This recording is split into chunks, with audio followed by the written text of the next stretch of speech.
Ladies and gentlemen, hey, hi, how you doing? Welcome back to the channel. Thank you so much for stopping by. We've been focusing a lot on meta attachments here in Warzone 2 lately because we of course have the raw data mine stats now available for a wide selection of the attachments here in Warzone 2. And today I wanted to focus on a way that you could actually drastically improve your setups just by switching around a handful of things, but still end up with a very balanced weapon build overall. So of course we are here on sim.gg, sym.gg is the site. I always see you guys asking about this. And I've got a bunch of different Kastov 762 builds as our sort of example gun here, if you will. So this first one here is a relatively standard Kastov 762 build. We've got the Zulu suppressor on there, as we've talked about recently with our suppressor videos. This one is a really good choice because of some of the added benefits. I got the 584 barrel for control, range, velocity, right? Ripper underbarrel, great for stabilization. It's not going to make your weapon sway too much. Good for control there. 40 round extended mag and a nice optic on there, right? AMOP V4. And you can see you get some decent stat, upgrades here. The view kick is a little bit better. The gun kick's a little bit better. Better velocity as well. So it's like a solid, well-rounded build. But can we actually improve on this? And essentially, what I wanted to look for here is changes to the muzzle and then also changes with the ammunition to see if those two categories there could make drastic impacts on long range. Now, of course, the main focus of this video is medium to long range. Close range is very basic and very straightforward, right? But that's the first build here. I've also gone ahead and made basically the same exact build, and we swap out the Zulu suppressor for the Sack and Tread 40. This is just going to make it so that our control is obviously much better, but our velocity gets a bit worse because obviously the Zulu suppressor adds some of that, but it doesn't have nearly the same impacts on your overall level of recoil control. I've got another build here, which is the Sack and Tread 40, and I actually dropped the barrel in this case, and I'd go over to high velocity ammo instead. And you can see the velocity increases a bit. The control is still really consistent, so we've got that as well. I also have another one where I go for no underbarrel. I drop the Ripper, I keep the basic barrel on here. We've got the Sack and Tread 40 in high velocity ammo. The next build here, we've got the Zulu suppressor back on here, the barrel, high velocity ammo, no underbarrel in this case. And then also the last one here is with the Ripper, no barrel, Zulu, and high velocity to see basically which of these builds is going to be the best overall. All of these builds are very similar in a lot of ways, right? 3 out of the 5 attachments for the most part are staying the same in this case, depending on, the certain gun here, but is there a one specific build here that is the clear standout? Because that's the difference in what's going to win you a fight or lose you a fight.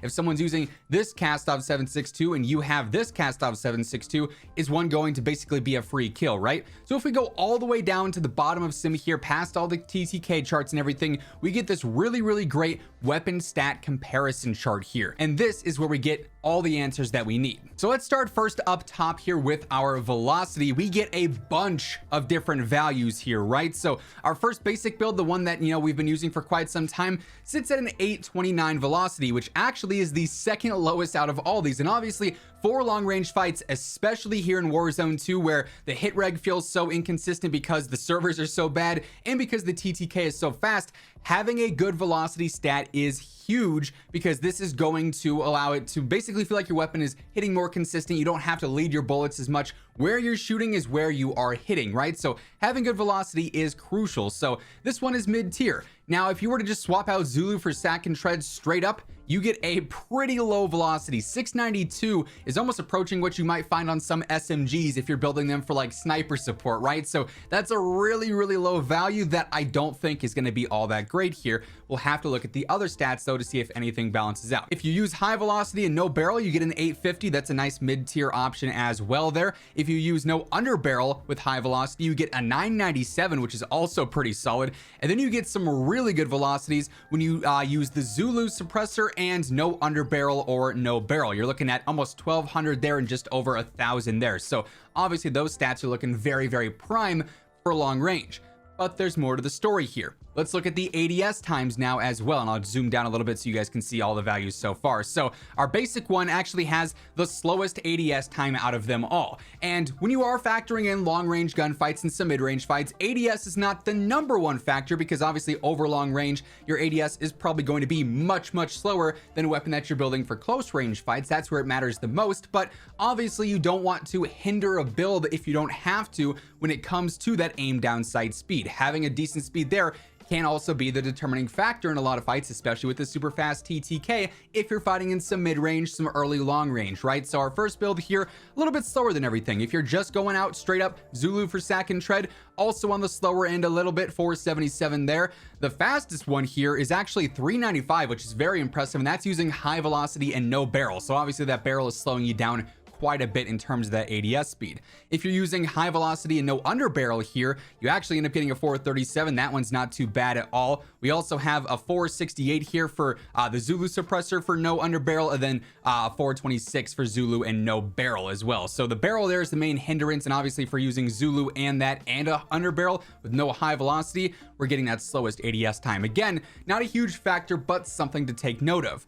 Where we get the most answers, though, in my opinion, that really tells the whole story is with the control. And as we scroll down and get into this, just a reminder, if you guys are new to the channel, every single day, I got you covered with all things going on in the world of Call of Duty. News, updates, class setups, tips, you name it, it is all right here. So feel free to hit that subscribe button and join us on the road ultimately to 1 million subscribers. Also, if you guys enjoyed this video or if you find it helpful, let me know by dropping a like on it as well. It would be seriously appreciated. So when we scroll down now to the control values, this is where we see some very glaring and very obvious things right away. For long range, you have to have good control. You do not want your weapon bouncing around like crazy because you are going to miss shots. It's going to kill your TTK. Anyone with a more accurate gun or better recoil control than you is likely going to take you out. So we can immediately look at our 7.62 with the Zulu suppressors and no underbarrel and no barrel and say, yeah, these are bad. Your view kick is actually getting worse, and you're only getting a 6% decrease, or a 6% reduction, I should say, on your recoil there, down to 0.94, right? So while these do have great velocities, if you can't land your shots, that doesn't matter. And that to me knocks off both of these options right away. They're just straight up not worth using. So then we look at the first four here, right? And you can see that our first basic option here is all right. You're getting basically a 10% reduction there to 0.9 on the view kick and the gun kick, which is solid. Now it does have the slowest ADS though, so while it has a slow ADS, usually you're sacrificing ADS speed for better control. But as you can see here, that's just not the case. So I feel like that also knocks out our first option here, the basic 7.62 build, right? So while it has decent velocity, these pros and cons aren't really matching up to what you want an ideal build to be. So then we turn our attention to our middle three here: sack and tread, high velocity and no barrel; 7.62, high velocity and no underbarrel.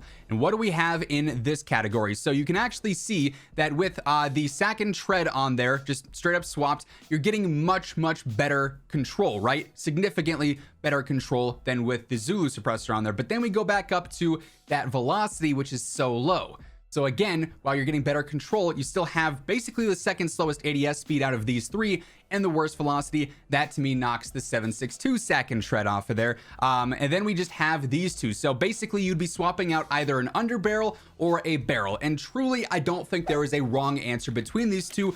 I would encourage you guys to try out both of these setups and feel basically how they play in long range and see which one feels better to you. But the velocity is obviously much better when there is a barrel in play, no underbarrel. The ADS speed, though, is much better when you have no barrel on there and just an underbarrel. But then you get to the control and you can see there is a very minimal difference here. 1% basically we're talking with the vertical gun kick, and view kick horizontal is the same. So whether you're using an underbarrel or not, the control doesn't really change all that much. So really you're just factoring in, do you want the high velocity with the barely worse control, or the faster ADS with the slightly better control? Like I said, I don't think there's a wrong answer in these two, but when you look and compare this to everything else, all these other alternative builds that you might see players using, these all stand out as absolute red flags in my opinion. So if we scroll back up just so you guys can see the overall setups here, like I said, this initial cast off 7.62, not one that's really all that good. We'll go ahead and delete that one.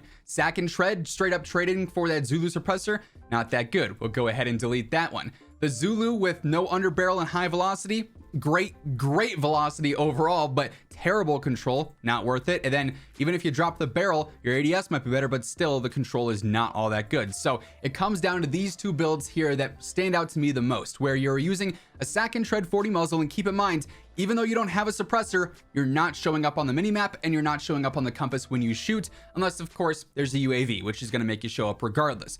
AMOP V4, the 40 round mag, high velocity ammo, and the Ripper underbarrel. You could also use the lock grip precision or any other underbarrel you're super comfortable with.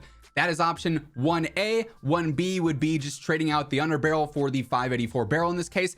And this I want to keep in mind, and also please pay attention to this for, your other setups as well. This same style of build can be applied to basically all other long range guns. Dropping out a suppressor in exchange for a compensator, focusing on high velocity ammo, and then adjusting between the barrels and the underbarrels as needed on any given gun. That's a setup that can sort of be copy and pasted amongst all the long range top tier guns, the RAL, the RPK, the SCAR, all sorts of stuff like that. So it's not just the 7.62. That's obviously just the gun we use as an example here, but both of these setups work really well, and they're absolutely improvements from what you might be using on your standard setup as is right now. So that's gonna wrap things up for this one. If you guys enjoyed or if you found the video helpful, let me know by dropping a like on it. And if you're new here, feel free to hit that subscribe button, turn on those post notifications. That way you can always guarantee you're up to date with all things going on in COD.